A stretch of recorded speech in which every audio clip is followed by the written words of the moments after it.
Alam nyo, sa totoo lang, hindi talaga namin gusto si Joaquin nung una na pumasok sa politika.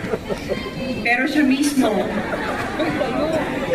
ang nagpakaawa sa papa niya kasi ako yung umayag. Siyempre, susunod na ako kung sinabi ng asawa ko, pinari lang. Mami ko! Sige na! Siya ang patron di pamilya at umaharap sa inyo mga taga-tondo, ayoko siyang makahiya. Siyempre, pagdating sa politika, susunod kami kung ano sasabihin mismo. At nakita rin namin, sa anak namin, nakita ko sa kanya, yung puso niya na gustong tumulong, talagang may pinagmanahan. Buti na lang sa akin yung anak. Hindi ko ibabok. Mami. Pero hindi. Sa totoo, hindi ko siya papayagan kung hindi ko nakita yung kwalidad sa mga qualities niya na masusundan niya ang yapak ng papa niya. Kaya po sa inyo, parang awa niyo na, isingit niyo na yung anak ko.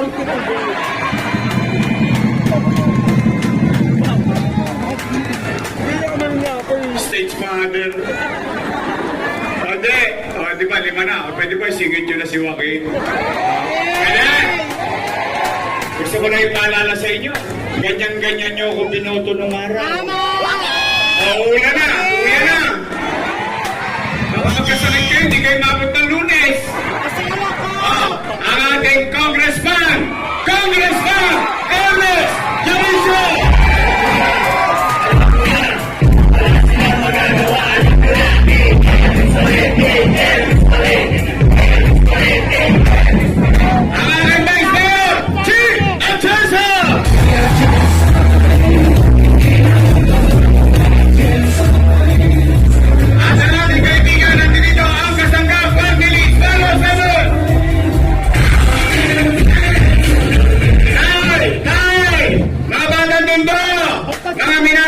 Senior citizen, mga batang Maynila, aasa ba kami?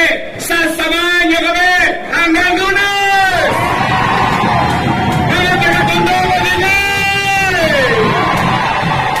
Lakasan niyo po!